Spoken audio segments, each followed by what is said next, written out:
नमस्कार, मी सागर जोशी. टीव्ही 9 मराठीच्या देश महाराष्ट्रमध्ये आपलं स्वागत. आणि बुलेटिनच्या सुरुवातीलाच एक महत्त्वाची बातमी आहे. हिम्मत असेल तर मंडल आयोगाविरोधात कारवाई करा, असं खुलं आव्हान भुजबळ यांनी मनोज जरांगे पाटलांना दिलाय.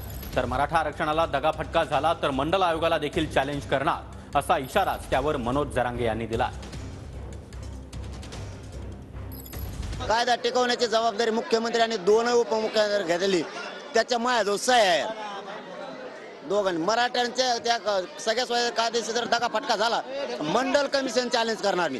यांनी नुसतं दाखल करू द्या. आता ह्यो बैठक घ्यायला लागलाय ना, याला बैठक मंडल कमिशन चॅलेंज करणार मी.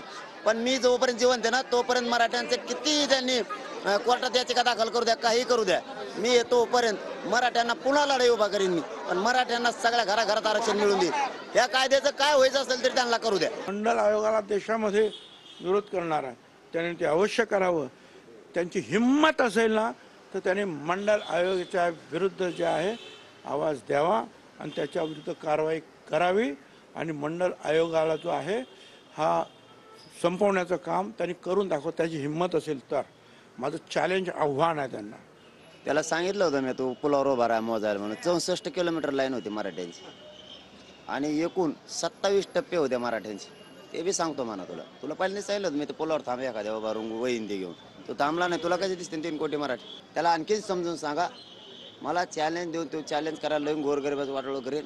याने जर पुन्हा पुन्हा अशा काड्या करायचा प्रयत्न केला तर मंडल कमिशन हा स्वीकारलेला नाही आहे.